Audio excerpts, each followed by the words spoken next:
കൊരിന്ത്യർ ലേഖനം 7-ാം അധ്യായമാണ് നാം ഈ ദിവസങ്ങളിൽ ചിന്തിച്ചുകൊണ്ടിരിക്കുന്നത്. വളരെ ദീർഘമായിരിക്കുന്ന ഒരു ലേഖനമാണ്. അതേപോലെ തന്നെ ആശയക്കുഴപ്പം ഉണ്ടാകാൻ സാധ്യതയുള്ള അല്ലെങ്കിൽ മനസ്സിലാക്കാൻ അല്പം പ്രയാസമുള്ള പല കാര്യങ്ങളും ഈ അധ്യായത്തിൽ ഉള്ളതായിട്ട് എനിക്ക് തോന്നി. എല്ലാവർക്കും അങ്ങനെയാണെന്നില്ല. അതിൽ വായിച്ച് നോക്കിയപ്പോൾ അന്ത്യാസമയങ്ങളിൽ അല്പം പ്രയാസമായിട്ടൊക്കെ തോന്നി. എങ്കിലും കാര്യങ്ങളെ ദൈവം വെളിപ്പെടുത്തി തരുന്നു എന്നുള്ളത് നന്ദിയോടുകൂടെ ഓർക്കുകയാണ്. ഈ അധ്യായത്തിന് പൊതുവായ ചില കാര്യങ്ങളാണ് പ്രാഥമികമായിട്ട് നാം ചിന്തിച്ചുകൊണ്ടിരുന്നത്. വിവാഹത്തോടുള്ള ബന്ധത്തിലാണ് പ്രധാനമായിട്ടും ഈ അധ്യായം എന്നുള്ളത് നമുക്ക് അറിയുവാനായിട്ട് സാധിക്കും. പല തരത്തിലുള്ളതായിരിക്കുന്ന വിവാഹ ബന്ധങ്ങളെ കുറിച്ച് പൗലോസ് ഇവിടെ രേഖപ്പെടുത്തിയിരിക്കുന്നതായിട്ട് നമുക്ക് കാണുവാനായിട്ട് സാധിക്കും.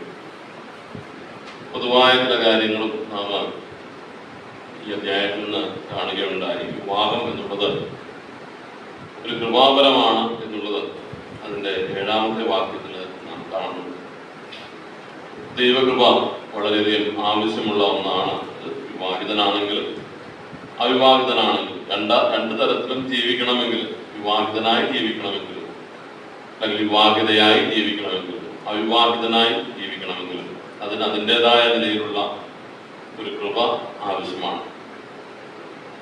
രണ്ട് തരത്തിലും ജീവിക്കുമ്പോൾ പാകപ്പിഴകൾ വരുവാനുള്ള എല്ലാ സാധ്യതകളും ഉണ്ട്. അവിവാഹിതനായി ജീവിക്കുമ്പോൾ വളരെ സാധ്യതകളുണ്ട്. പാളിച്ചകൾ പറ്റുവാനായിട്ട്, മാലിന്യത്തിൽ പെട്ടുപോകുവാനായിട്ട്, ദൈവനാമത്തിന് അപമാനം വരുത്തുവാനായിട്ടുള്ള പല സാധ്യതകളും ഈ അധ്യായത്തിൽ തന്നെ പൗലോസ് നമ്മെ ചൂണ്ടിക്കാണിക്കുന്നുണ്ട്. അതേപോലെ തന്നെ വിവാഹ ജീവിതത്തിലും ദൈവകൃപയില്ലെങ്കിൽ അത് മുഖാന്തരം ഉണ്ടാകാൻ സാധ്യതയുള്ളതായിരിക്കുന്ന പാളിച്ചകളെ കുറിച്ചും ഈ അധ്യായത്തിൽ നമുക്ക് കാണാനായിട്ട് സാധിക്കും. അതുകൊണ്ട് തന്നെ ഇവിടെ 7-ാമത്തെ വാക്യത്തിൽ പറയുന്നത് പോലെ ഒരുവൻ ഇങ്ങനെയും ഒരുവൻ അങ്ങനെയും തത്താന്റെ കൃപാവരം ദൈവം നൽകിയിരിക്കുന്നു. ഒരുവൻ ഇങ്ങനെയും ഒരുവൻ അങ്ങനെയും എന്ന് പറഞ്ഞാൽ ഒരുവന് വിവാഹിതനായിട്ട് ജീവിക്കുവാനുള്ള കൃപാവരം, വേറൊരാൾക്ക് അവിവാഹിതനായിട്ട് ജീവിക്കാനായിട്ടുള്ള കൃപാവരം അല്ലെങ്കിൽ കൃപ നഷ്ടപ്പെട്ടു പോയാൽ തീർച്ചയായിട്ടും ഈ രണ്ട് തരത്തിലുള്ള ജീവിതത്തിൽ ദൈവനാമം അപമാനിക്കപ്പെടും, ദൈവനാമം ദുഷിക്കപ്പെടും എന്നുള്ളത് പ്രത്യേകാല ദൈവത്തിന്റെ ആത്മാവ് ഈ അധ്യായത്തിൽ നമ്മെ ഓർപ്പിക്കുന്നുണ്ട്. 15-ാമത്തെ വാക്യത്തിലേക്ക് വരുമ്പോൾ സമാധാനത്തിൽ ജീവിപ്പാൻ ദൈവത്തിന് വിവാഹ ജീവിതത്തിലാണ് പ്രത്യേകിച്ചും അവിടെ ആ കാര്യം നമുക്ക് കാണാനായിട്ട് സാധിക്കുന്നത്. വിവാഹ ജീവിതം സമാധാനത്തിൽ ജീവിക്കുവാനായിട്ടുള്ള ജീവിതമാണ്. അത് ഭാര്യയും ഭർത്താവും ഒരുപോലെ മനസ്സിലാക്കിയെങ്കിൽ മാത്രമേ വിവാഹ ജീവിതം സമാധാനപൂർണമായിട്ട് ജീവിക്കാനായിട്ട് സാധിക്കുകയുള്ളൂ എന്നുള്ളത് നമുക്കൊക്കെ അറിയാം. ഇതൊക്കെ ഈ കാര്യങ്ങളൊക്കെ പ്രത്യേകിച്ച് പറഞ്ഞു പഠിപ്പിക്കേണ്ട കാര്യങ്ങളല്ല. പലപ്പോഴും നമ്മുടെ ജീവിതത്തിൽ ദൈവവചനവുമായിട്ട് നാം താരതമ്യപ്പെടുത്തി നോക്കിയാൽ ഈ കാര്യങ്ങളൊക്കെ വളരെ ശരിയാണ് എന്നുള്ള കാര്യം നമുക്ക് ബോധ്യപ്പെടുവാനായിട്ട് സാധിക്കും. 23-ാമത്തെ വാക്യത്തിലേക്ക് വരുമ്പോഴാണ് 3-ാമത്തെ കാര്യം നാം ശ്രദ്ധിച്ചത്. അവിടെ ഉള്ള വാക്യം, നിങ്ങളെ വിലയ്ക്ക് വാങ്ങിയിരിക്കുന്നു, മനുഷ്യർക്ക് ദാസന്മാരാകരുത്. വിവാഹ ജീവിതത്തോടുള്ള ബന്ധത്തിൽ നാം ഓർക്കേണ്ടതായിരിക്കുന്ന വലിയ ഒരു സത്യം, നമുക്ക് വിലയ്ക്ക് വാങ്ങപ്പെട്ടവരാണ്. അത് വിവാഹ ജീവിതത്തോടുള്ള ബന്ധത്തിൽ മാത്രമല്ല, ഈ ലോക ജീവിതത്തിന്റെ എല്ലാ തലങ്ങളിലും നാം ഓർക്കേണ്ടതായിരിക്കുന്ന ഒരു കാര്യമാണ്, നാം നമുക്കുള്ളവരല്ല. നാം ഓരോരുത്തരും നാം തന്താങ്ങൾക്കുള്ളവരല്ല. നമ്മെ വിലയ്ക്ക് വാങ്ങിയവരാണ്. കർത്താവ് തന്റെ രക്തം കൊടുത്ത് വിലയ്ക്ക് വാങ്ങിയതാണ് നാം. ഒരു വിഷയത്തിലും നാം മനുഷ്യരുടെ ദാസന്മാരായി തീരുവാനായിട്ട്. യഥാർത്ഥത്തിലായത് പറയുന്നത്, മനുഷ്യരാരെങ്കിലും എന്തെങ്കിലും പറയുന്നത് കേട്ട് അതിന് കീഴ്പ്പെടുവാനായിട്ടല്ല ദൈവം ഈ ലോക ജീവിതത്തിൽ നമ്മെ ആക്കിയിരിക്കുന്നത്. അത് വിവാഹ ജീവിതത്തിലായാലും ജീവിതത്തിന്റെ ഏത് തലങ്ങളിലും നാം ദാസന്മാരായിരിക്കേണ്ടത് ദൈവത്തിനാണ്, ദൈവവചനത്തിനാണ് നാം കീഴ്പ്പെട്ടു കൊടുക്കേണ്ടത്. ഇക്കാര്യം നാം വളരെ ശ്രദ്ധിക്കേണ്ടതായിട്ട്. മനുഷ്യരെന്തെങ്കിലും പറയുന്നു എന്ന് വിചാരിച്ച് മാനുഷികമായിരിക്കുന്ന ചിന്താഗതികൾക്ക് അനുസരിച്ച് നമ്മുടെ വിവാഹ ജീവിതമോ നമ്മളെന്തെങ്കിലും മറ്റ് ജീവിത രംഗങ്ങളും നാം അതനുസരിച്ച് പോകുവാനായിട്ടുള്ളതല്ല. നമുക്കൊരു പ്രമാണമുണ്ട്. നാം കീഴ്പ്പെട്ട് നിൽക്കേണ്ടതായിരിക്കുന്ന ദൈവത്തിന്റെ ദാസന്മാരാണ് നാം. നാം വായിക്കുന്ന പോലെ നമ്മെ വിലയ്ക്ക് വാങ്ങിയിരിക്കുന്നു, നാം മനുഷ്യർക്ക് ദാസന്മാരാകുവാനായിട്ട് പാടില്ല. 7:32 നാം വായിച്ചത് നമുക്ക് ചിന്താകുലങ്ങൾ പാടില്ല വിവാഹ ജീവിതത്തിൽ.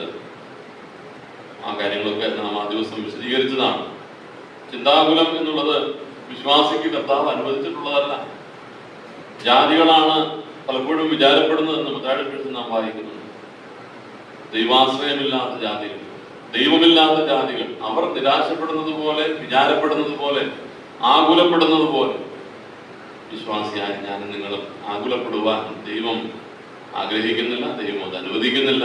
ദൈവം അതിനെ വലിയൊരു പാപമായിട്ട് തന്നെയാണ് കണക്കാക്കുന്നതെന്നാണ് മനസ്സിലാക്കാനാണ് സാധ്യത. കാരണം ദൈവാശ്രയം നഷ്ടപ്പെടുന്ന സ്ഥാനത്താണ്.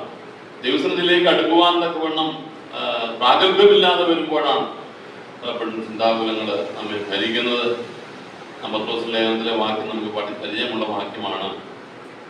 അവൻ നിങ്ങൾക്കായി കരുതുന്നത് അറിയാം, നിങ്ങളുടെ സകല ചിന്താകുലം. നമുക്കൊക്കെ പല ആകുല ചിന്തകളും, പലതും നമുക്ക് ഏറ്റവും അടുത്ത ബന്ധുവിനോടോ സ്വന്തക്കാരോടോ കൂട്ടുകാരോടോ ഒന്നും പറയാൻ സാധിക്കാത്തതായിരിക്കും. പക്ഷെ കർത്താവിന്റെ വചനം നമ്മോട് പറയുകയാണ്, നിങ്ങളുടെ സകല ചിന്താകുലവും അവന്റെ മേലിട്ട് കൊടുക്കുക. നമ്മെ കരുതുന്ന കർത്താവ് കുടുംബജീവിതത്തിനുള്ള ബന്ധത്തിൽ പലതരത്തിലുള്ളതായിരിക്കുന്ന ആശങ്കകള്, ആകുലങ്ങള് ഒക്കെ നമുക്കുണ്ടാകാം. പക്ഷെങ്കില് നമ്മുടെ ചിന്താകുലം വിടുവാൻ കർത്താവുണ്ട് എന്നുള്ള ചിന്ത നമ്മൾ ധരിക്കണം. വിവാഹ ജീവിതത്തിലും കുടുംബജീവിതത്തിലും ആകുലങ്ങൾക്ക് യാതൊരു സ്ഥാനവും കൊടുക്കാതെ ദൈവത്തിൽ ആശ്രയിക്കുവാൻ നമുക്ക് സാധിക്കണം. 5-ാമതായിട്ട് നാം കണ്ടത് 7-ാമത്തെ വാക്യമാണ്. അതിൽ അങ്ങനെയാണ് വായിക്കുന്നത്. 7:35 നിങ്ങൾ ചാബല്യം കൂടാതെ കർത്താവിൽ സ്ഥിരമായി വസിക്കണം. ഇതും വിവാഹ ജീവിതത്തോടുള്ള ബന്ധം മാത്രമല്ല, ഇവിടെ വിവാഹ ജീവിതത്തോടുള്ള ബന്ധമാണ് പറയുന്നത്. ചാബല്യം കൂടാതെ, വിത്തൗട്ട് എനി ഡിസ്റ്റർബൻസ്, നിങ്ങൾക്കൊരു സ്ഥിരവാസം ഉണ്ടാകണം. നിങ്ങൾ ചാബല്യം കൂടാതെ കർത്താവിങ്കൽ സ്ഥിരമായി വസിക്കണം. കർത്താവിങ്കൽ സ്ഥിരമായി വസിക്കുക. എന്നെയും നിങ്ങളെയും കുറിച്ച് കർത്താവ് ആഗ്രഹിക്കുന്ന ഒരു സ്ഥിരതയാണ്. ഇബ്രാഹിം 12-ാം അധ്യായത്തിൽ നാം കാണുന്ന പോലെ നമ്മുടെ ഓട്ടം സ്ഥിരതയോടെ ഓടേണ്ടതാണ്. ഒരു ദിവസം ഓടി അടുത്ത ദിവസം തളർന്ന് അങ്ങനെ മുൻപോട്ട് പോകുവാനായിട്ടുള്ളതല്ല ഈ ജീവിതം. കർത്താവ് നമ്മെ അങ്ങനെയാണ് വിളിച്ചിരിക്കുന്നത്. അതിനായിട്ടാണ് വിളിച്ചിരിക്കുന്നത്, സ്ഥിരമായി ഓടുവാൻ, സ്ഥിരമായി അവനിൽ വസിക്കുവാൻ. വിവാഹ ജീവിതത്തോടുള്ളതിൽ നാം വായിക്കുന്നത്, നിങ്ങൾ ചാബല്യം കൂടാതെ കർത്താവിങ്കൽ സ്ഥിരമായി വസിക്കണം. 1 മുതലുള്ള ചില വാക്യങ്ങൾ നാം കഴിഞ്ഞ ആഴ്ചയിൽ ചിന്തിക്കുകയുണ്ടായി. പ്രാരംഭ വാക്യങ്ങളിൽ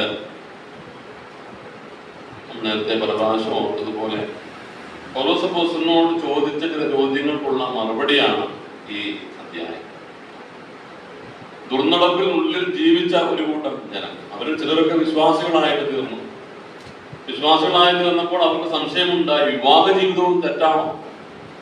വിവാഹ ജീവിതത്തിലും ഉണ്ടാകുന്ന ബന്ധങ്ങൾ അത് തെറ്റാണോ എന്നുള്ള ചിന്ത അവർക്കുണ്ടായതുകൊണ്ടായിരിക്കാം ചിലരൊക്കെ അങ്ങനെ കരുതി ആത്മീയത്വം എന്ന് പറയുന്നത് വിവാഹിതരല്ലാതെ ജീവിക്കുന്നതാണ് എന്ന് ചിന്തിക്കുന്ന ചിലർ അക്കൂട്ടത്തിലുണ്ടായിരുന്നു. അവരുടെ ചോദ്യങ്ങൾക്കുള്ള മറുപടിയാണ്, അവരുടെ ചോദ്യത്തിനുള്ള മറുപടിയാണ് 2 മുതലുള്ള ചോദ്യങ്ങൾ ഇവിടെ പറഞ്ഞിട്ടില്ലെങ്കിലും നമുക്ക് ഉത്തരങ്ങളിൽ നിന്നറിയാം ചോദ്യം എന്തായിരിക്കാം എന്നുള്ളത്, അല്ലേ? പലതിന്റെ ഉത്തരം പറയുമ്പോൾ നമുക്കറിയാം ചോദ്യം എന്തായിരിക്കും. അപ്പോൾ അതിന്റെ പ്രാരംഭവാക്യങ്ങളിൽ വിവാഹം ചെയ്യുന്നത് മുഖാന്തരം അത് തെറ്റാണോ അല്ലെങ്കിൽ വിവാഹം ചെയ്യുന്നത് ശരിയാണോ എന്നുള്ളതായിരിക്കുന്ന ചോദ്യത്തിന് ഉള്ള മറുപടിയാണ് ആദ്യത്തെ ഭാഗത്ത് നാം കാണുന്നത്. ആ വാക്യങ്ങൾ നാം ഒരു നിലയിൽ ചിന്തിച്ചതാണ്. വിവാഹ ജീവിതത്തിനുള്ളതായിരിക്കുന്ന ദൈവമാണ് ഇത് ഏർപ്പെടുത്തിയത്. അതിന് അതിൻ്റെതായിരിക്കുന്ന ഉദ്ദേശങ്ങൾ അത് സ്ഥാപിച്ചപ്പോൾ തന്നെ ദൈവം കരുതിയിട്ടുണ്ട്.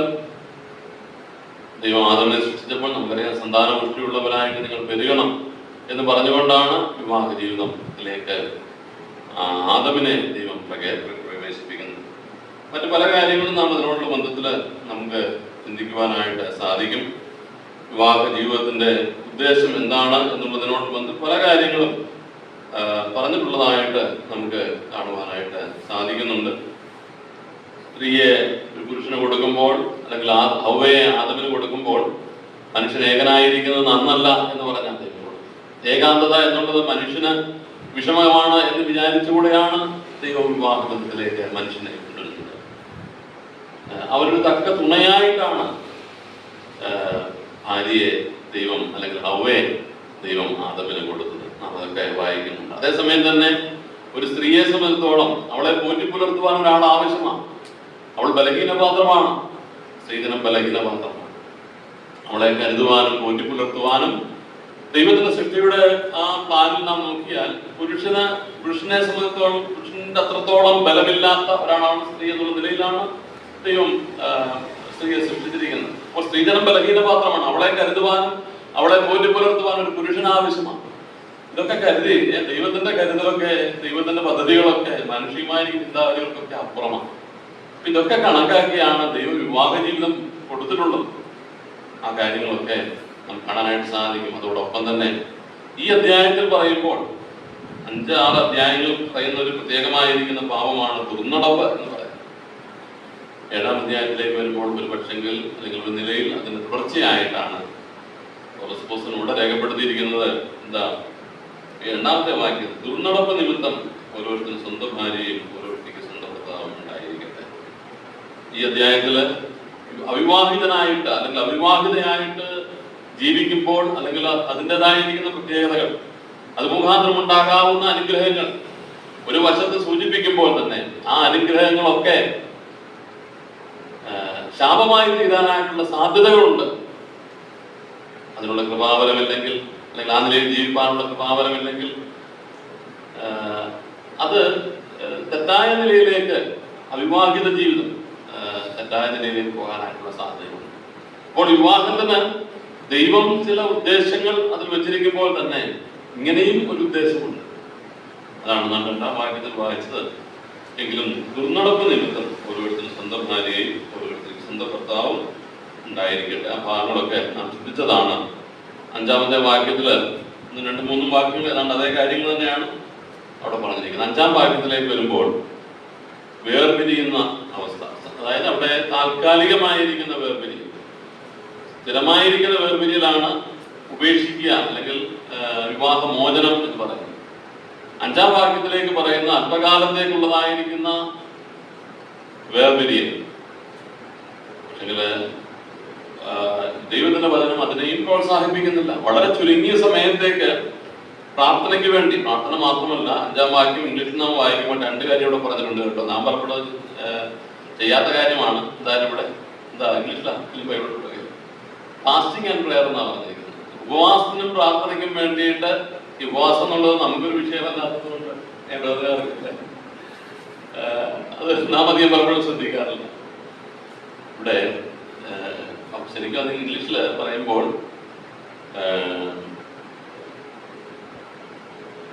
that you may give yourself to fasting and prayer. ഉപവാസത്തിനും പ്രാർത്ഥനയ്ക്കും വേണ്ടിയിട്ട് വേണമെങ്കിൽ വേർപിരിഞ്ഞിരിക്കാം അല്പസമയത്തേക്ക്. എന്നിട്ട് അവിടെ തന്നെ പറയുന്നുണ്ട്, നിങ്ങളുടെ അജിതേന്ദ്രിയ നിമിത്തം സാത്താൻ നിങ്ങളെ പരീക്ഷിക്കാതിരിക്കേണ്ടത് വീണ്ടും ചേർന്നിരിക്കുവാനായിട്ടാണ് വിവാഹം. അത് ആരംഭത്തിൽ തന്നെ ദൈവം അത് കൊടുത്തപ്പോൾ പറഞ്ഞു, മനുഷ്യൻ അപ്പനെയും അമ്മയും വിട്ട് ഭാര്യയോട് പറ്റിച്ചേരും. അതിനു വേണ്ടിയിട്ട് അങ്ങനെ പറ്റിച്ചേർന്നിരിക്കുവാനായിട്ടുള്ള, ഇത് കേവലം ശാരീരികമായിരിക്കുന്ന പറ്റിച്ചേരലല്ല, മാനസികമായിരിക്കുന്ന പറ്റിച്ചേരൽ, ആത്മീയമായിരിക്കുന്ന പറ്റിച്ചേരൽ, അന്യോന്യം ബലപ്പെടുത്തി അന്യോന്യം ആത്മീയമായി ഉറപ്പിച്ച് മുൻപോട്ട് പോകുന്ന വിവാഹ ജീവിതം. അങ്ങനെയുള്ളൊരു പറ്റിച്ചേരലാണ് ദൈവം ഉദ്ദേശിക്കുന്നത്. അങ്ങനെയുള്ളൊരു തക്ക തുണയാണ് ഭാര്യ ഭർത്തൃ ബന്ധത്തില് കർത്താവ് ഉദ്ദേശിച്ചത്. അത് കേവലം ശാരീരികം മാത്രമല്ല, മാനസികവും ആത്മീയവും ഒക്കെ അതിനകത്ത് ഉൾപ്പെടുന്നുണ്ട് എന്നുള്ളത് നമുക്കറിയാനായിട്ട് സാധിക്കും. ഇവിടെ പരസ്പര സമ്മതത്തെ, പ്രാർത്ഥനയ്ക്ക് അവസരം ഉണ്ടാകുവാൻ ഒരു സമയത്തേക്ക് പരസ്പര സമ്മതത്തോടുകൂടി അല്ലാതെ വേർപെട്ടിരിക്കരുത്. പിന്നെ പറയുകയാണ്, നിങ്ങളുടെ അജിതേന്ദ്രിയത്വ നിമിത്തം സാത്താൻ നിങ്ങളെ പരീക്ഷിക്കാതിരിക്കേണ്ടത് വീണ്ടും ചേർത്തിരപ്പി. 2-ാമത്തെ വാക്യത്തിൽ ദുർനടപ്പ് നിമിത്തമാണ് ഭാര്യ വിവാഹിതരാകുവാനായിട്ട് ദൈവം അനുവാദം കൊടുത്തു, അല്ലെങ്കിൽ അങ്ങനെ ഒരു സിസ്റ്റം, ഒരു വ്യവസ്ഥ ദൈവം ഏർപ്പെടുത്തുന്നത്. നിങ്ങളുടെ അജിതേന്ദ്രിയത്വ നിമിത്തം സാത്താൻ നിങ്ങളെ പരീക്ഷിക്കാതിരിക്കേണ്ടതിന് വീണ്ടും ചേർത്തിരപ്പി. അജിതേന്ദ്രിത്വം എന്നുള്ള വാക്ക് വീണ്ടും നാം അവിടെ കാണുന്നുണ്ട്. അത് ഇവിടെ വാക്ക് അതേ വാക്ക് 9-ാമത്തെ വാക്യത്തിൽ ജിതേന്ദ്രിത്വം ഇല്ലെങ്കിലും അവർ വിവാഹം ചെയ്യട്ടെ. അപ്പോൾ ജിതേന്ദ്രിത്വം അത് ദൈവ മനുഷ്യനെ കുറിച്ച് ആഗ്രഹിക്കുന്ന കാര്യമാണ്. Self control. പലപ്പോഴും മനുഷ്യന് സകലത്തെയും കീഴടക്കുവാൻ തക്കവണ്ണം ശ്രമിക്കുന്നവനാണ്. എല്ലാവരും തനിക്ക് കീഴ്പ്പെട്ടിരിക്കണമെന്ന് ആഗ്രഹിക്കുന്നവനാണ്. പക്ഷെങ്കില് പലപ്പോഴും പരാജയപ്പെടുന്നത് എവിടാണ്? സ്വയം കീഴടക്കുവാനാണ്. പലപ്പോഴും പിശാചിന്റെ അടിമത്തത്തിൽ, പിശാചിന്റെ നിയന്ത്രണത്തിൽ പെട്ട് അജിതേന്ദ്രിയത്വം എന്നുള്ളത് അല്ലെങ്കിൽ സെൽഫ് കൺട്രോൾ നഷ്ടപ്പെട്ടവനായിട്ട് വിശ്വാസികളും തീർന്നു പോകാറുണ്ട് എന്നുള്ളത് ഓർത്തിരിക്കണം. കൊരിന്ത്യ സഭയ്ക്കാണ് ഈ ലേഖനം എഴുതുന്നത്. അവരോടാണ് പറയുന്നത്, നിങ്ങളുടെ അജിതേന്ദ്രിയത്വ നിമിത്തം സാത്താൻ നിങ്ങളെ പരീക്ഷിക്കേണ്ടതിന് വീണ്ടും ചേർന്നിരിപ്പിക്കുന്നു. ഞാനിത് കൽപ്പനയായിട്ടല്ല അനുവാദമായിട്ടത്രേ പറയുന്നത്. 7-ാം വാക്യം നാം ചിന്തിച്ചതാണ് പല പ്രാവശ്യം. ആ ഭാഗത്തിലേക്ക് പോകുന്നില്ല.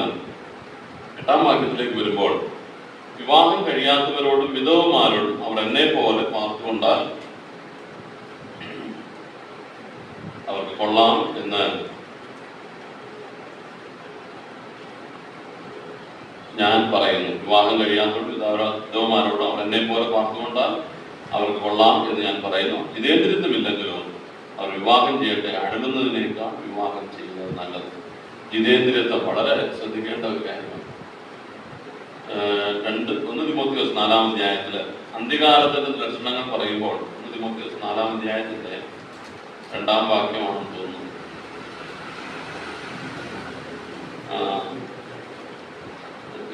എട്ടാം വാക്യത്തില് അന്ത്യകാലല്ല, ഭാവി കാലത്ത് അതല്ല, സോറി അതല്ല, 2 തിമോത്തിയോസ് ആണോ? 2 തിമോത്തിയോസ് 3-ാം അധ്യായത്തില് 3-ാം വാക്യം 1, 2, 3 വാക്യം ചേർത്ത് വായിക്കും.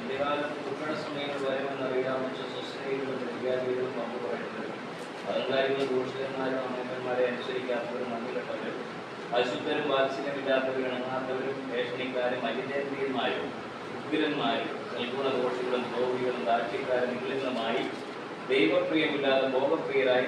അവിടെ ഭേഷണിക്കാരും അജിതേന്ദ്രിയന്മാരും ഉഗ്രന്മാരും സൽഗുണദ്വേഷികളും ആ ഭാഗം വായിക്കുമ്പോൾ അന്ത്യകാലത്തിന്റെ ഒരു ലക്ഷണമാണ് ഈ അജിതേന്ദ്രിയത്വം എന്ന് പറയുന്നത്. പല കാര്യങ്ങളും അവിടെ പറഞ്ഞിട്ടുണ്ട്.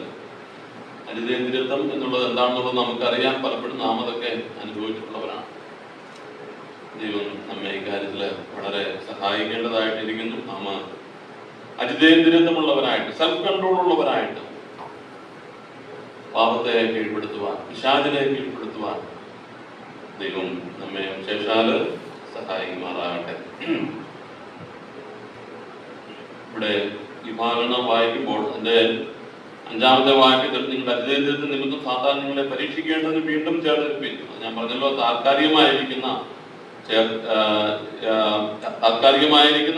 വേർപിരിയലിനോടുള്ള ബന്ധമാണ് അവിടെ അക്കാര്യം പറയുന്നത്. 9-ാമത്തെ വാക്യത്തിൽ വിവാഹത്തോടുള്ള ബന്ധനും ജിതേന്ദ്രിയത്വമില്ലെങ്കിലോ അവർ വിവാഹം ചെയ്യട്ടെ. ഇതാരോടുള്ള ബന്ധമാണ്? 8-ാം വാക്യത്തിൽ പറയുന്നുണ്ട്, വിവാഹം കഴിയാത്തവരോടും വിധവമാരോടും അവർ എന്നെ പോലെ പാർത്തുകൊണ്ടാൽ അവർ കൊള്ളാം എന്ന് ഞാൻ പറയുന്നു. ഈ ഭാഗത്തൊക്കെ ഒറ്റ നോട്ടത്തിൽ നാം വായിച്ച പൗലോസ് വിവാഹത്തെ നിരുത്സാഹപ്പെടുത്തുകയാണ് നമുക്ക് തോന്നാം. പക്ഷേ അവിടെ എല്ലാം ആ കാര്യം പറയുമ്പോൾ അതിന്റെ ഒരു മറുവശം കൂടെ പറയുന്നുണ്ട്. നിങ്ങൾക്ക് തുന്നടപ്പ് നിമിത്തം ഓരോരുത്തർ സ്വന്തം ഭാര്യയും സ്വന്തം ഭർത്താവും ഉണ്ടായിരിക്കട്ടെ.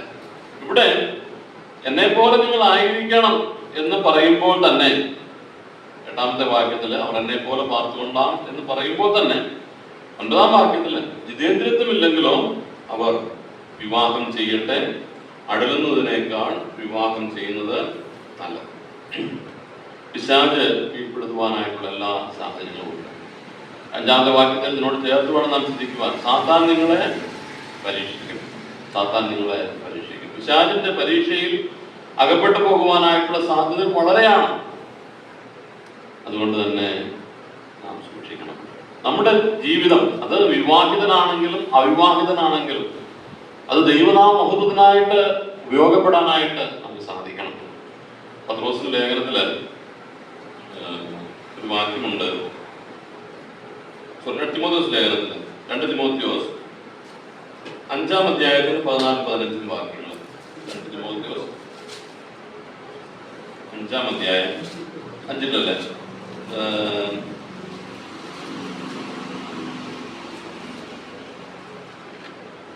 1 തിമോഥെയോസ് 5-ാം അധ്യായത്തിന്റെ 14-15 വാക്യങ്ങൾ.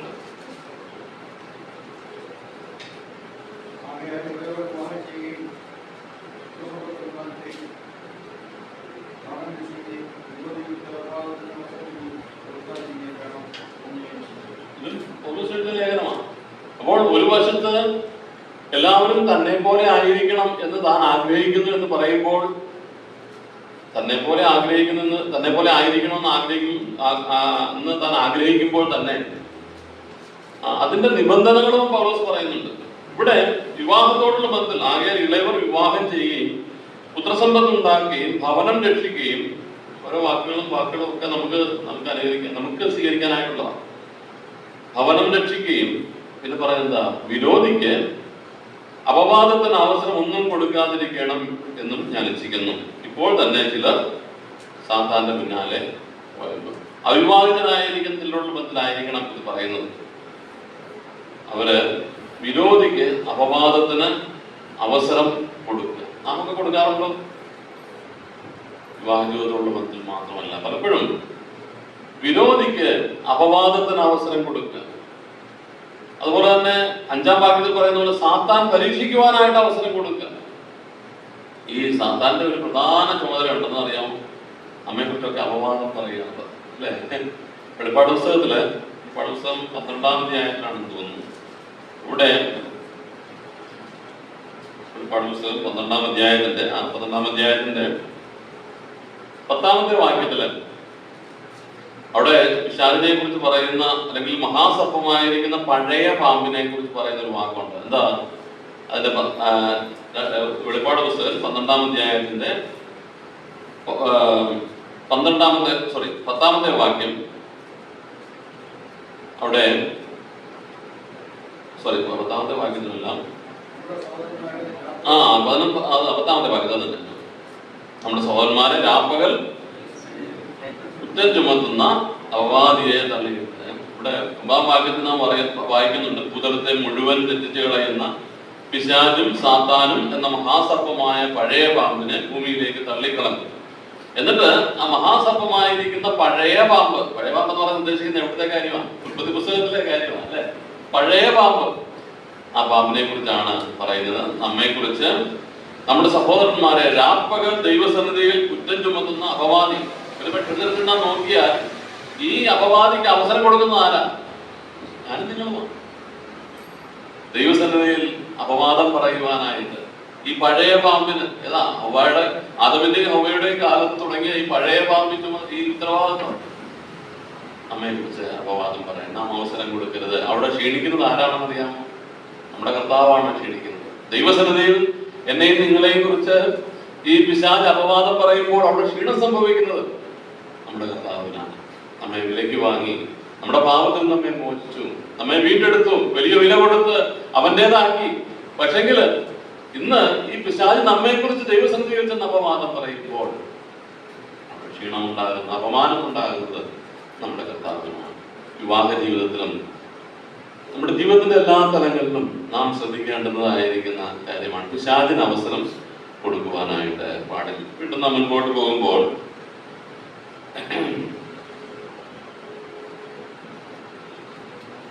അതിന്റെ 7-ാം അധ്യായം തന്നെ അതിന്റെ 29 വാക്യങ്ങൾ നാം വായിക്കുമ്പോൾ, 26 മുതലുള്ള വാക്യങ്ങൾ നാം വായിക്കുമ്പോൾ, 26 മുതൽ 31 വരെയുള്ള വാക്യങ്ങളുടെ ഒരു കാര്യം പറയുന്നുണ്ട്. 29-ാമത്തെ വാക്യത്തിൽ അതിന്റെ കൺക്ലൂഷൻ നമുക്ക് കാണാനായിട്ട് സാധിക്കും. എന്നാൽ സഹോദരന്മാരെ, ഇതൊന്നും ഞാൻ പറയുന്നു, കാലം ചുരുങ്ങിയിരിക്കുകയാണ്. ദൈവഹിത പ്രകാരം ജീവിക്കുവാൻ, നമ്മുടെ ജീവിതത്തിന്റെ എല്ലാ തലങ്ങളിലും ദൈവനാമത്തിന് മഹത്വം കൊടുത്തുകൊണ്ട്, ദൈവത്തെ പ്രസാദിപ്പിച്ചുകൊണ്ട് ജീവിക്കാനായിട്ട് വില കൊടുത്ത് വാങ്ങപ്പെട്ടവരായ നാം ഓർക്കേണ്ടുന്ന ഒരു കാര്യമുണ്ട്. 29-ാമത്തെ വാക്യത്തിൽ പറയുന്ന പോലെ, എന്നാൽ സഹോദരന്മാരെ, ഇതൊന്ന് ഞാൻ പറയുന്നു, കാലം ചുരുങ്ങിയിരിക്കുന്നു. അതിന്റെ 33 വാക്യത്തിൽ നിന്ന് വായിക്കുമ്പോൾ, 30 വാക്യത്തിൽ നിന്ന് വായിക്കുമ്പോൾ, ഇനി ഭാര്യമാരുള്ളവർ ഇല്ലാത്തവരെ പോലെയും, കരയുന്നവർ കരയാത്തവരെ പോലെയും, സന്തോഷിക്കുന്നവർ സന്തോഷിക്കാത്തവരെ പോലെയും, വിലയ്ക്ക് വാങ്ങുന്നവർ കൈവശമാക്കാത്തവരെ പോലെയും, ലോകത്തെ അനുഭവിക്കുന്നവർ അതിനെ അനുഭവിക്കാത്തവരെ പോലെയും ആയിരിക്കണം. ഈ ലോകത്തിന്റെ രൂപം ഒഴിഞ്ഞു പോകുമല്ലോ. നമ്മുടെ ജീവിതത്തിന്റെ തലങ്ങളിൽ ദൈവത്തിന് മഹത്വം കൊടുത്തുകൊണ്ട് നാം ജീവിക്കുവാൻ, അതിനായിട്ടാണ് ദൈവം നമ്മെ വിളിച്ചിരിക്കുന്നത്. നമ്മുടെ മുമ്പിലുള്ള കാലം ചുരുക്കമാണ്. ഇത് പിശാചിന് അവസരം കൊടുക്കുവാനുള്ള കാലമല്ല. ഇത് പിശാചിന് നമ്മെ കുറിച്ച് അപവാദം പറയുവാൻ, ദൈവത്തിൽ അപവാദം പറയുവാനായിട്ടുള്ള സമയമല്ല. ചുരുക്കമുള്ളതായിരിക്കും നമ്മുടെ ഈ ആയുസ്സില് ദൈവത്തെ പ്രസാദിപ്പിച്ചും ദൈവത്തെ മഹത്വപ്പെടുത്തിയും കാലം ചുരുക്കമാണ്. നമ്മൾ കാര്യം ഓർത്തിരിക്കേണ്ടത്. അതുകൊണ്ടാണ് 30-ാമത്തെ വാക്യത്തിലും 31-ാമത്തെ വാക്യത്തിലും 14-ാമത്തെ മാത്രം വാക്യം ഒന്നുകൂടെ വായിക്കാം. ലോകത്തെ അനുഭവിക്കുന്നവർ അതിനെ അനുഭവിക്കാത്തവരെ പോലെ ആയിരിക്കണം. ഈ ലോകത്തിന്റെ രൂപം ഒഴിഞ്ഞു പോകുമല്ലോ. അബ്രഹാമിന്റെ ഒരു ഉദാഹരണമാണ് മനസ്സിൽ പെട്ടെന്ന് വരിക. വളരെ സമ്പന്നനായിരിക്കുന്ന അബ്രഹാം, പക്ഷെ ജീവിതത്തിൽ എപ്പോഴും ദൈവത്തെ പ്രസാദിപ്പിക്കുവാനും ദൈവത്തെ വിശ്വസിക്കുവാനും ഹൃദയംഗമായിട്ട് ആഗ്രഹിച്ച ഒരു വ്യക്തിയായിരുന്നു. വളരെ ധനികനായിരുന്ന, പക്ഷെ ഈ ജീവിച്ചത് എവിടാണ്? കൂടാരത്തിലാണ് ജീവിച്ചത്. അവിടെ നിന്നുകൊണ്ട് അപ്രകാരം 11-ാം അധ്യായത്തിലാണ് നിലനിൽക്കുന്നതും അടിസ്ഥാനമുള്ള നഗരത്തിനുമായിട്ട് താൻ കാത്തിരുന്നു. വളരെ ധനികനായിട്ട് ഈ ഭൂമിയിൽ ഒരു വശത്ത് ധനികനാണ്, വളരെ ആടുപാടുകളും സമ്പത്തുകളും ഒക്കെ തനിക്കുണ്ട്. പക്ഷെങ്കില് താൻ ജീവിച്ചത് അടിസ്ഥാനമുള്ള ഒരു നഗരത്തിനായിട്ടാണ് താൻ ജീവിച്ചത്. നമുക്ക് പറ്റുമോ ഇത്? ഈ ലോകത്തിൽ ദൈവം നമുക്ക് അനേക നന്മകളും അനുഗ്രഹങ്ങളും ഒക്കെ നൽകിയിട്ടുണ്ട്. ലോകത്തിൽ ഒരുവിധം സന്തോഷമായി സമാധാനമായി ജീവിക്കുവാനായിട്ടുള്ള എല്ലാ വസ്തുവകകളും നമുക്ക് നൽകിയിട്ടുണ്ട്. ഒരു വിധത്തിൽ എല്ലാവരും ഒരുപാട് ധനികരാണെന്നുള്ള അർത്ഥത്തിലല്ല ഞാൻ പറയുന്നത്. പക്ഷെങ്കിൽ അത്യാവശ്യം ജീവിച്ചു പോകാനായിട്ടുള്ള സാഹചര്യങ്ങളൊക്കെ നമുക്ക് ദൈവം നൽകിയിട്ടുണ്ട്. പക്ഷേ പൗലോസ് കൂടെ പറയുന്നത് പോലെ നമുക്ക് ലഭിച്ചിട്ടുള്ള സാഹചര്യങ്ങളും നന്മകളും അനുഗ്രഹങ്ങളും ഒക്കെ അത് ദൈവനാമഹത്വത്തിനായിട്ട് ഉപയോഗിക്കാനായിട്ട് ദൈവം സാധിക്കണം. ലോകത്തെ അനുഭവിക്കുന്നത് അതിനെ അനുഭവിക്കാത്തവരെ പോലെയും ആയിരിക്കണം. ഈ ലോകത്തിന്റെ രൂപം ഒഴിഞ്ഞു പോകും. ഇതിന് സമാനമായിരിക്കുന്ന വേറൊരു വാക്യം എന്താ? ലോകവും അതിന്റെ മോഹമൊക്കെ ഒഴിഞ്ഞു പോകുന്നതാണ്. ആ ചിന്ത നമ്മുടെ ഹൃദയങ്ങളെ എപ്പോഴും ധരിക്കുവാനായിട്ട് ഇടയാകേണ്ടത് ആവശ്യമാണ്. 10-ാമത്തെ വാക്യം നമുക്ക് വായിക്കും. 10-ാമത്തെ വാക്യം 7-10 ഒന്ന് പോരുന്നത് 7-ാമത്തെ വാക്യം. വിവാഹം കഴിഞ്ഞവരോടോ ഞാനല്ല കർത്താവ് തന്നെ കൽപ്പിക്കുന്നത്, ഭാര്യ ഭർത്താവിനെ വേർപിരിയരുത്. പിരിഞ്ഞു എന്ന് വരികയിലോ വിവാഹം കൂടാതെ പാർക്കണം. അല്ലെന്ന് വരികയിൽ ഭർത്താവോട് നേർന്നു കൊള്ളണം. ഭർത്താവ് ഭാര്യയെ ഉപേക്ഷിക്കുകയും വരുന്നു. ഇവിടെ നമ്മൾ നേരത്തെ ചിന്തിച്ചതുപോലെ അതിന്റെ 5-ാമത്തെ വാക്യത്തില് താൽക്കാലികമായിരിക്കുന്ന വേർപിരിയൽ, താൽക്കാലികമായ അല്പസമയത്തേക്കുള്ള വേർപിരിയൽ. ഇവിടെ പറയുന്നത് പെർമനന്റ് ആയിട്ടുള്ള ഒരു വേർപിരിയൽ, പെർമനന്റ് സെപ്പറേഷൻ. അതിനെക്കുറിച്ചാണ് പറയുന്നത്. വിവാഹം കഴിഞ്ഞവരോടോ ഞാനല്ല കർത്താവ്, എന്താ ഞാനല്ല കർത്താവ് തന്നെ കൽപ്പിക്കുന്നതെന്ന് പറയാൻ കാര്യം എന്താ? ഇത് കർത്താവ് തന്നെ പറഞ്ഞിട്ടുണ്ട് ഈ കാര്യം. ഈ 11-ാമത്തെ വാക്യത്തിൽ പറയുന്ന കാര്യം കർത്താവ് തന്നെ പറഞ്ഞിട്ടുണ്ട്. നാം പലപ്പോഴും അത് എനിക്ക് 1-2 പ്രാവശ്യം നമ്മൾ വായിക്കുകയും ചിന്തിക്കുകയും ഒക്കെ ചെയ്ത കാര്യമാണ്. ഒന്ന് മത്തായി 19-ാം അധ്യായത്തിലാണ്.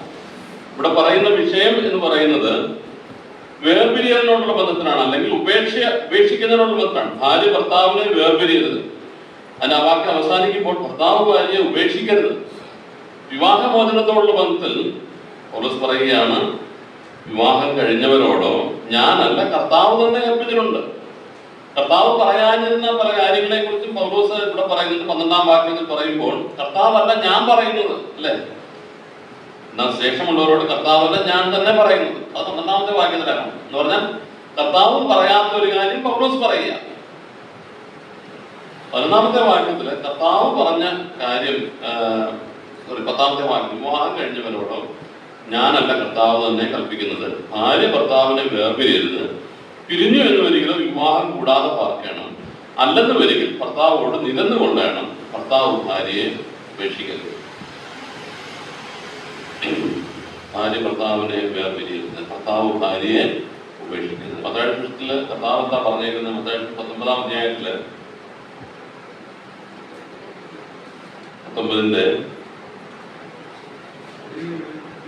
ദൈവം ചോദിച്ചതിനെ മനുഷ്യൻ വേർപിരിക്കരുത്. 9-ാം അധ്യായത്തിന്റെ 6-ാമത്തെ വാക്യത്തില് ആകയാൽ ദൈവം യോജിപ്പിച്ചതിനെ മനുഷ്യൻ വേർതിരിക്കുന്നത്. അവർ അവനോട് എന്നാൽ ഉപേക്ഷണപത്രം കൊടുത്തിട്ട് അവളെ ഉപേക്ഷിപ്പാൻ മോശം കൽപ്പിച്ചത് എന്ത് എന്ന് ചോദിച്ചു. അവൻ അവരോട്, നിങ്ങളുടെ ഹൃദയകാഠിന്യ നിമിത്തമത്രേ ഭാര്യമാരെ ഉപേക്ഷിപ്പാൻ മോശം അനുവദിച്ചത്, ആദിയിൽ അങ്ങനെ അല്ലായിരുന്നു. ഒന്നാമത്തെ വാക്യത്തിൽ ഞാൻ നിങ്ങളോട് പറയുന്നത്, പരസംഗ നിമിത്തമല്ലാതെ ഭാര്യ ഉപേക്ഷിച്ച് മറ്റൊരു വിവാഹം കഴിക്കുന്നവനും വിചാരം ചെയ്യുന്നു, ഉപേക്ഷിക്കപ്പെട്ട വിവാഹം കഴിക്കുന്നവനും വിചാരം ചെയ്യുന്നു.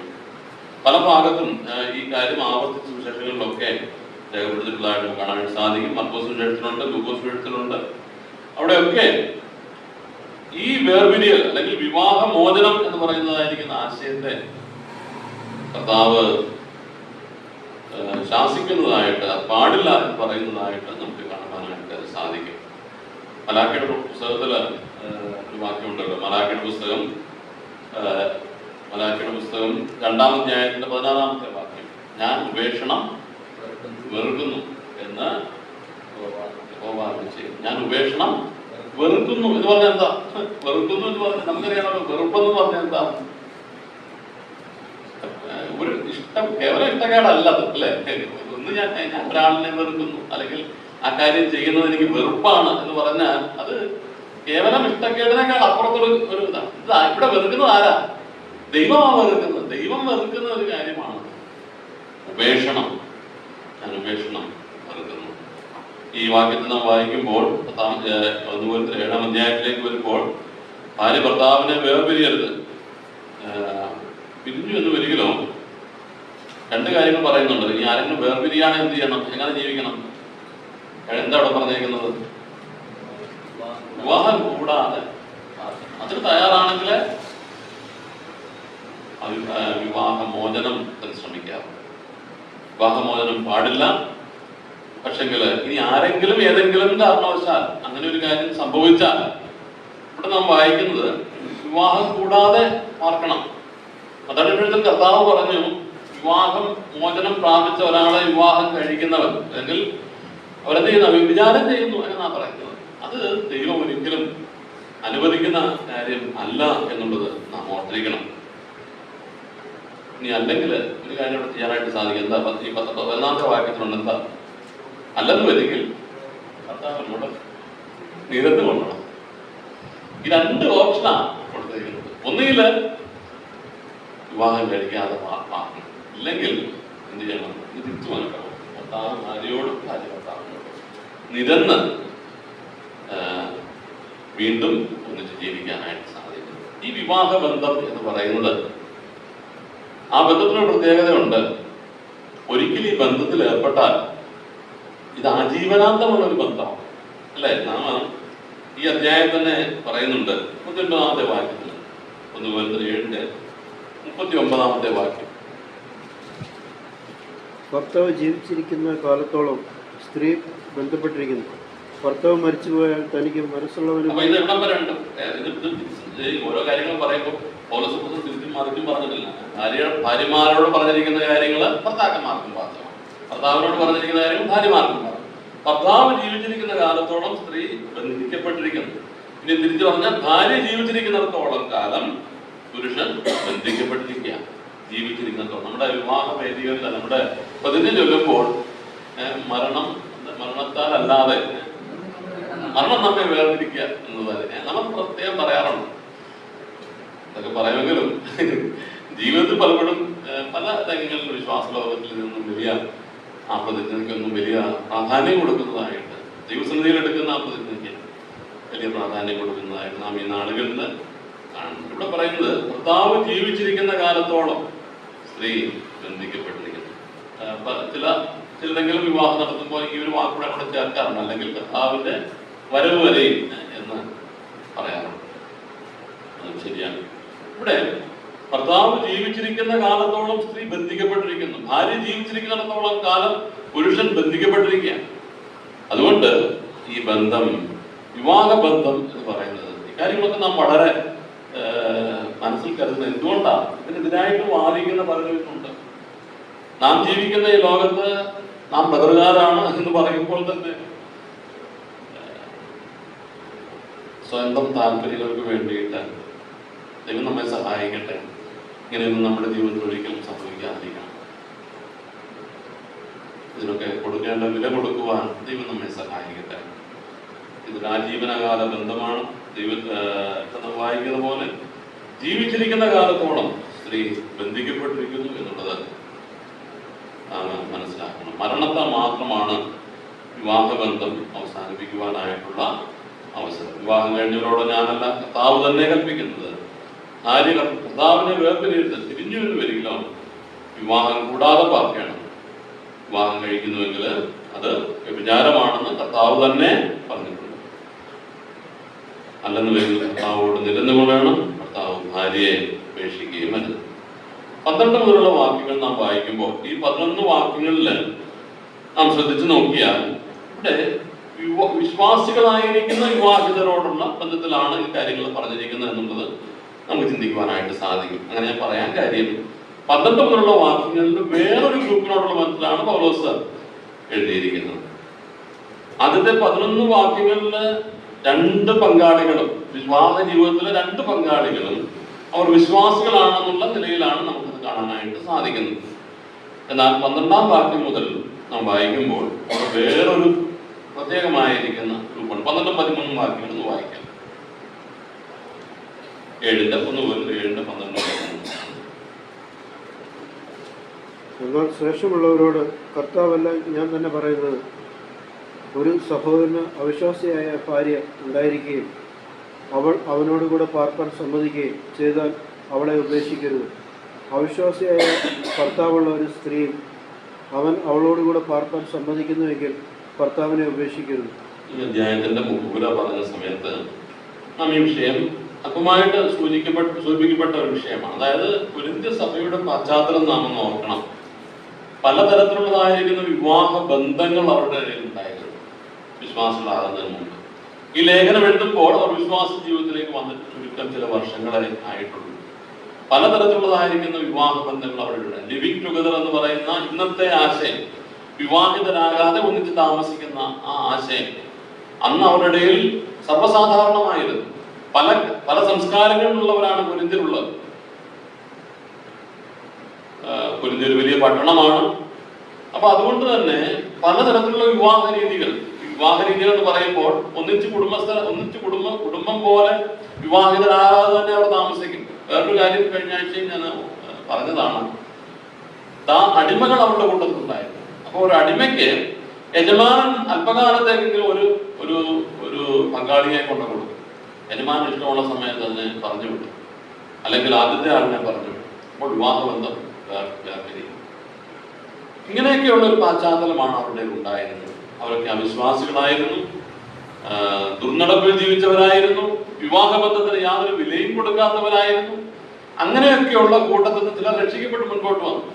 അപ്പോഴ് വന്നപ്പോ എന്താ പറ്റുന്ന അറിയാമോ? ഒരു കുടുംബത്തിൽ തന്നെ ഭാര്യയും ഭർത്താവും ഉള്ളതിൽ ഒരാള് രക്ഷിക്കപ്പെട്ടതായിരിക്കും, മറ്റേ ആള് രക്ഷിക്കപ്പെടാത്തതായിരിക്കും. അപ്പൊ ഒരു ചോദ്യം ഉണ്ടാകാം, അപ്പം നമുക്കും അങ്ങനെ ആയിക്കൂടെ? ഒരാൾ രക്ഷിക്കപ്പെട്ടതും ഒരാൾ രക്ഷിക്കപ്പെടാൻ പറ്റുമോ? ഇവിടെ വാക്യമുണ്ട്. 1 കൊരിന്ത്യർ 7-ാം അധ്യായത്തിന്റെ ഇണയില്ലാത്തവനാണ് ഒരു വാക്യമാണ്. ഈ അധ്യായത്തിൽ ഒരു വാക്യമുണ്ട്. അതിന്റെ 39-ാമത്തെ വാക്യത്തോട് നാം വായിച്ച ഭാഗത്ത് തന്നെ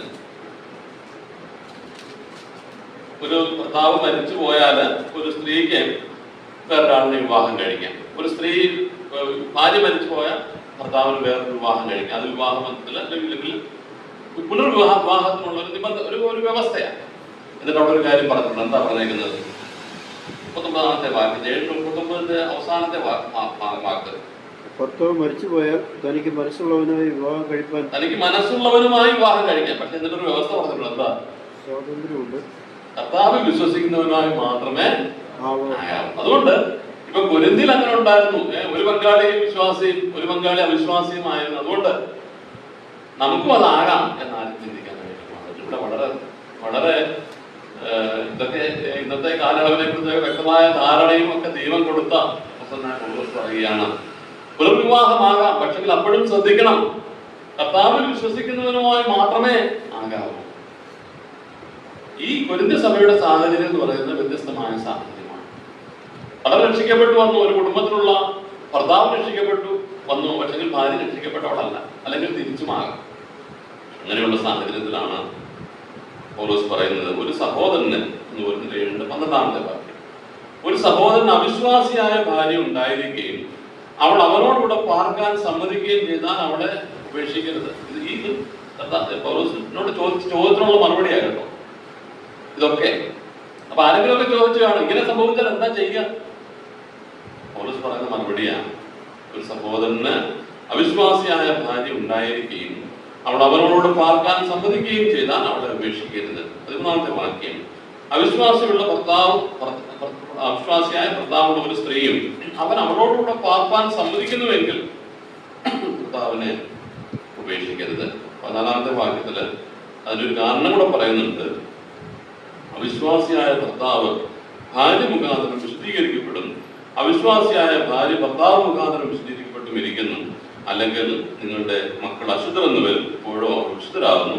15 വാക്യം. അവിശ്വാസി വേർപിരിയുന്നു എങ്കിൽ പിരിയട്ടെ. ഈ വകയിൽ സഹോദരനോ സഹോദരിയോ ബദ്ധരായിരിക്കുന്നില്ല, എന്നാൽ സമാധാനത്തിൽ ജീവിപ്പാൻ ദൈവം നമ്മെ വിളിച്ചിരിക്കുന്നു. ഈ വാക്കുകളൊക്കെ വളരെ വ്യക്തമാണ്. നമുക്ക് ഞാൻ പറഞ്ഞല്ലോ ആശയക്കുഴപ്പമുള്ള വാക്യങ്ങൾ ഇതിനകത്തുണ്ടെങ്കിലും ഈ ഭാഗങ്ങൾ വളരെ വ്യക്തമാണ്. ഒരു ഭർത്താവ് താൻ വിശ്വാസിയാണ്, ഭാര്യ അവിശ്വാസിയാണ്. പക്ഷെ ഭാര്യയ്ക്ക് അവനെ വിട്ടുപോകാൻ ആഗ്രഹമില്ല എങ്കിൽ അവളെ ഉപേക്ഷിക്കുവാനായിട്ട് പാടില്ല. അവൾ അവനോട് കൂടെ വസിക്കണം എന്നുള്ളതാണ് ഇവിടെ നമുക്ക് കാണാനായിട്ട് സാധിക്കുന്നത്. അതിന്റെ കാരണം കൂടെ അവിടെ 14 വാക്യത്തിൽ പറയുന്നുണ്ട്.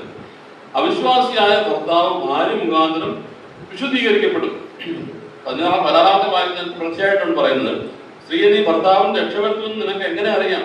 പുരുഷ നീ ഭാര്യയ്ക്ക് രക്ഷപ്പെടുത്തുമെന്ന് നിനക്ക് എങ്ങനെ അറിയാം? നിനക്കിത് അറിയാനായിട്ട് സാധിക്കില്ല. പക്ഷെങ്കിൽ അവിശ്വാസിയായിരിക്കുന്ന ഒരു ഭാര്യ ഭർത്താവ് മുഖാന്തരം വിശദീകരിക്കപ്പെടുവാനായിട്ടുള്ള സാധ്യതയുണ്ട്. നാം ഇതിനോട് ചേർത്ത് നമുക്ക് ചിന്തിക്കാൻ സാധിക്കുന്ന വേറൊരു വാക്കുണ്ട്. 1 പത്രോസ് 3-ാം അധ്യായത്തിന്റെ 1-2 വാക്യങ്ങൾ.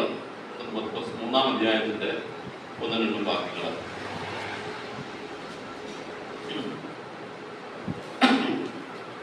1 പത്രോസ് 3:1-2 പരിചയമുള്ള വാക്യങ്ങളാണ് ഇതൊക്കെ.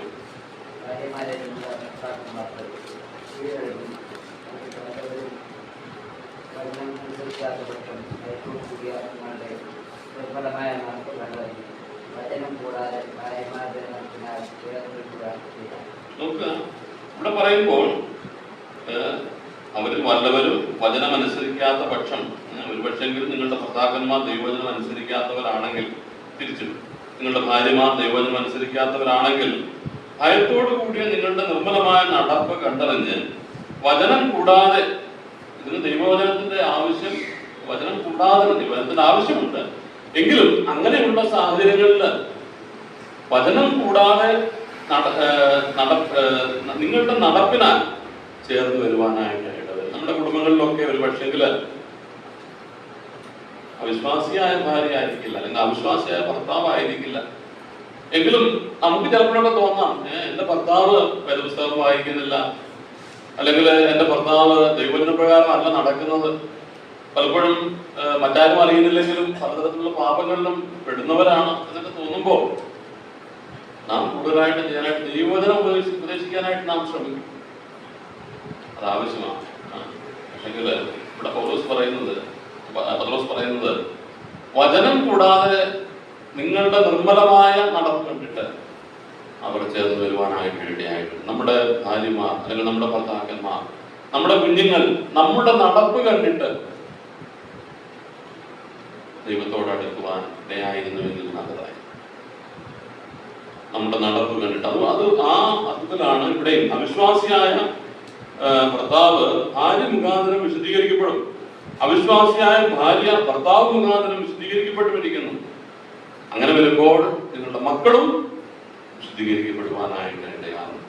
ഒരു കുടുംബത്തിൽ ഒരു ഭാര്യ അല്ലെങ്കിൽ ഭർത്താവ് രണ്ടുപേരും ഒരു പക്ഷേ ഒരുപോലെ ആത്മീയ താല്പര്യമുള്ളവരോ ആത്മീയരോ അല്ലാതെ വന്നാൽ ആ മറു വ്യക്തിയെ അല്ലെങ്കിൽ മറ്റേ വ്യക്തിയെ നിസ്സാരമായിട്ട് തള്ളിക്കളയുവാൻ നമുക്ക് സാധിക്കും. നമുക്ക് സ്വയം അഭിമാനിക്കാനായിട്ട് സാധിക്കും. ഞാൻ അങ്ങനെയൊന്നും അല്ല.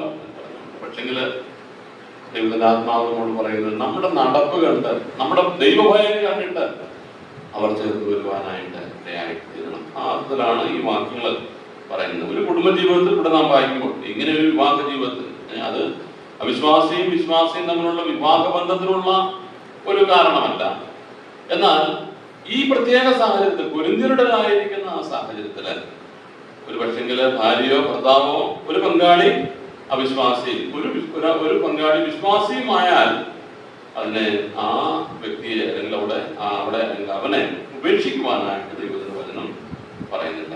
എന്നാൽ വേർപിരിയുന്നെങ്കിൽ പിന്നോട്ട് ഈ വകയിൽ സഹോദരനും സഹോദരിയോ ബദ്ധരായിരിക്കുന്നില്ല. എന്നാൽ സമാധാനത്തിൽ ജീവിപ്പാൻ ദൈവം നമ്മെ ആ വാക്കുകൾ ദൈവം വെച്ചാൽ നമുക്ക് അടുത്ത ആഴ്ചയിൽ ഞാൻ വരാനായിട്ട് സാധിക്കില്ല എന്ന് നേരത്തെ പറഞ്ഞിട്ടുണ്ട്. തുടർന്നുള്ള ദിവസങ്ങൾ സ്ഥാപനം അനുവദിക്കുമ്പോൾ ബാക്കിയുള്ള ഭാഗങ്ങൾ നമുക്ക് ചിന്തിക്കാം.